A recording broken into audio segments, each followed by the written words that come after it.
Alors, faisons un petit survol dans la pratique de tous les jours au niveau de l'alimentation de nos domestiques, nos carnassiers domestiques qui sont omnivores presque comme nous et qui doivent donc manger tous les jours des repas préparés par la ménagère ou le papa peut aussi faire des choses. Hein.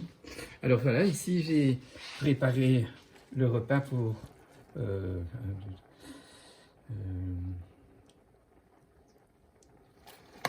2 jours. Ici c'est pour 2 jours et c'est pour à peu près, attendez, 2, 4, 5 chiens et une dizaine de chats. Et voilà, vous voyez, il y a de l'épeautre, il y a du riz complet, il y a donc bien sûr tout plein de légumes. Vous voyez le mélange de légumes. Au plus il y a des légumes mélangés, mieux c'est. Ici j'ai mis 2 os à moelle qui vont donner du goût carné à tous ces légumes et ces céréales. Il n'y a pas beaucoup de maïs, mais vous voyez qu'il y a même du chou de Bruxelles, il y a des carottes.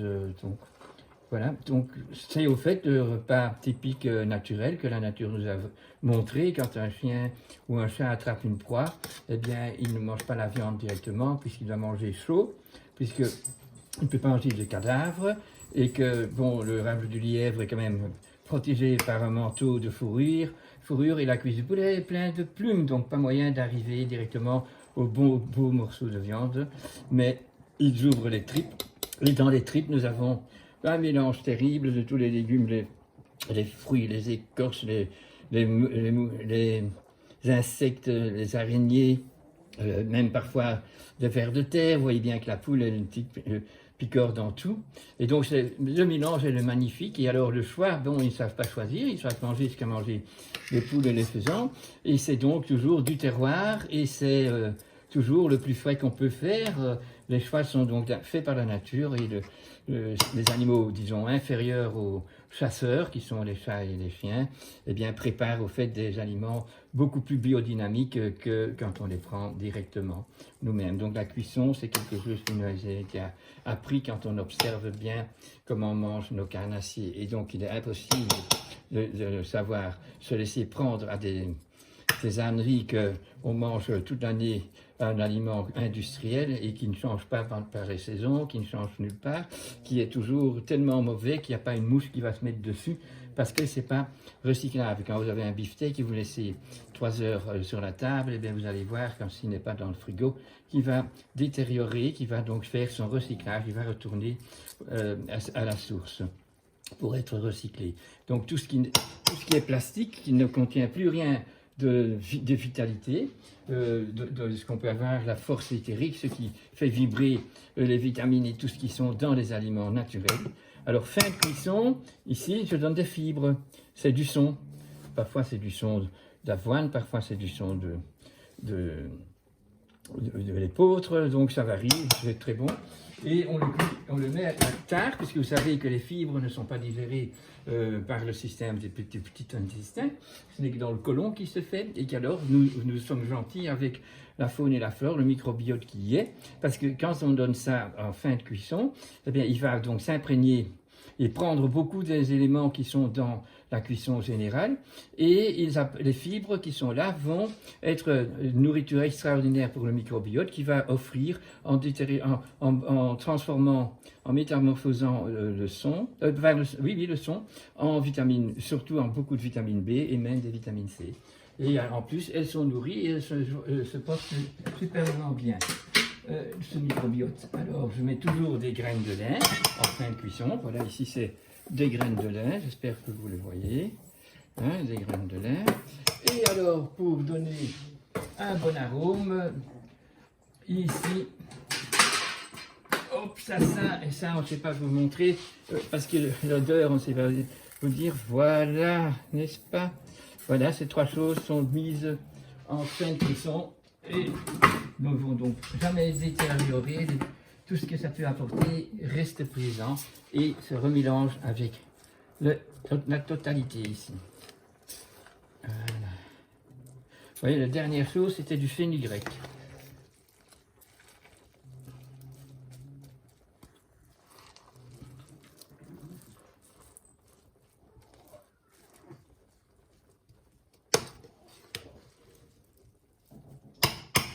Voilà, ils auront bon appétit et ils mangeront des choses excellentes. Évidemment, ça demande un peu d'ouvrage, mais croyez-moi, ça coûte beaucoup moins cher quand vous êtes organisé.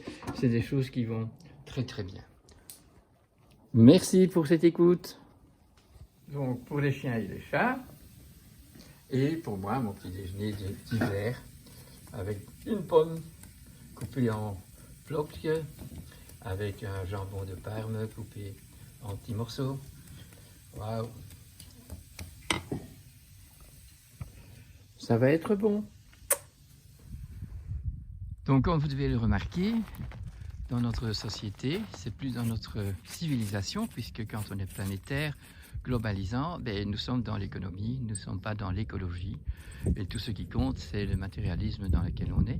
Et donc, cuisiner pour son chien, son chat, eh bien, c'est devenu aberrant. Et puis, on ne connaît plus rien. On ne sait plus comment mange un chien. On dépend de l'industrie par des scientifiques qui sont nommés, qui sont docteurs, qui sont donc ingénieurs, qui ont tous des beaux diplômes, mais qui ne travaillent pas pour la santé du peuple, ni pour la santé de notre nature. Donc on peut tout se permettre depuis que la Deuxième Guerre mondiale a eu lieu et qu'on a cassé l'atome pour devenir diabolique, même satanique, puisque d'une façon tout à fait clandestine, on a persuadé tout le monde que les lois qui sont mises et que les produits industriels qui sont fabriqués, tout autant dans la technologie que dans l'alimentation de tous les jours, sont bien puisque c'est légalisé. On peut donner tel et dans l'alimentation pour les conserver, pour donner du goût, pour attirer, on est des drug dealers et c'est pas grave puisque c'est marqué dans la loi.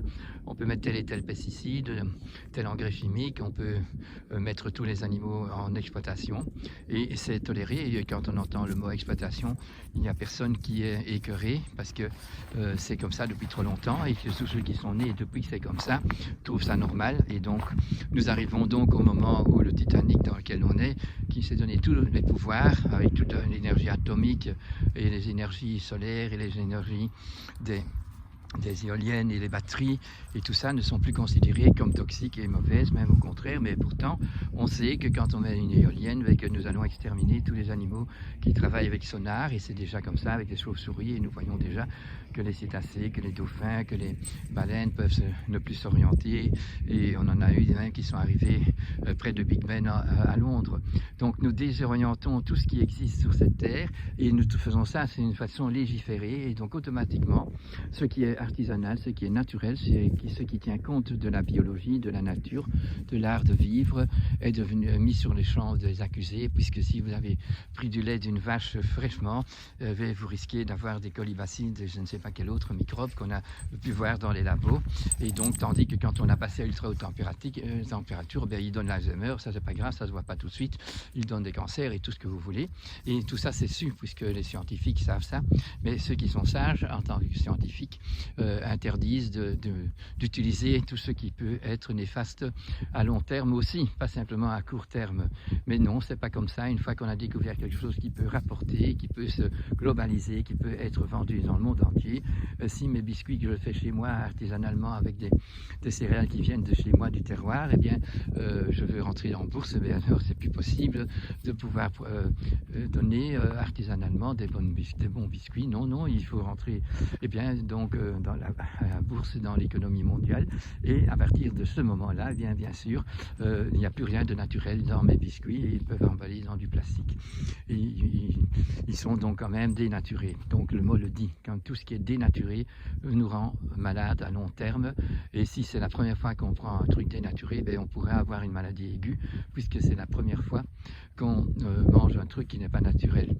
Mais c'est le contraire maintenant, quand on mange toujours mal, et quand je vois maintenant tous ces chiens qui mangent mal, on entend partout sur internet que donner des raisins secs ou des oignons c'est toxique, qu'on dise que le chocolat c'est pas à donner aux chiens bien sûr, mais c'est pas non plus un aliment, c'est une friandise qu'on donne, mais je veux dire que tous ces animaux qui mangent toujours des choses stériles qui sont toute l'année la même chose, ben, ils n'ont pas de microbiote, ils n'ont pas la réponse de leur intestin, de leur côlon, de la muqueuse depuis la bouche jusqu'à l'anus ne participe pas à son rôle, puisque normalement c'est l'intelligence de la nature qui est dans notre corps, à nous, et dans celui de nos animaux, et il est capable de compenser toutes les difficultés de la digestion. Mais évidemment, si vous mangez toujours des choses qui sont stériles ou qui sont dénaturées, qui sont raffinées, mais vous allez avoir de graves problèmes. Hier, blijven, hier, allemaal hier,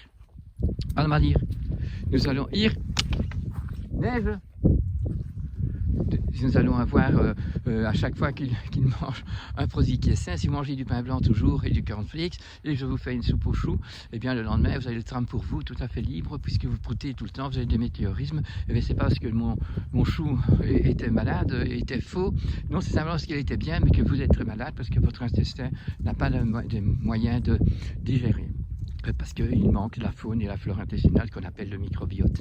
Voilà les gars, donc il est grand temps de se remettre à s'associer à notre corps qui est génétiquement bien fait, et de le nourrir comme il faut, de l'entretenir comme il faut. Mais pour ça il faut un mental, il faut une pensée, il faut avoir dans son cerveau l'envie de méditer, à savoir comment faire pour entretenir ce corps, parce que mon esprit, mon mental ne peut bien travailler que si mon corps est bien nourri et bien entretenu dans son activité. Bonjour les moutons. Alors, vous êtes impatients, hein? On arrive avec le foin et le grain. Waouh, que vous êtes braves. Ok, j'arrive.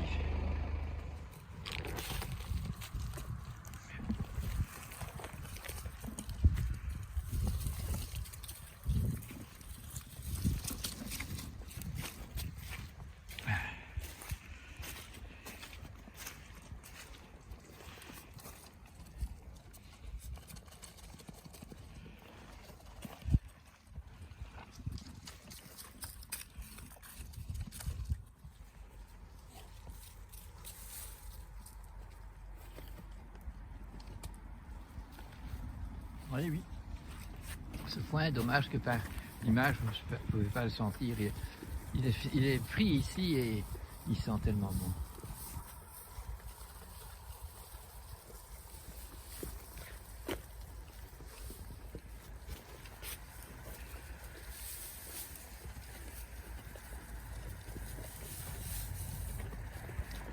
De quoi bien visiter.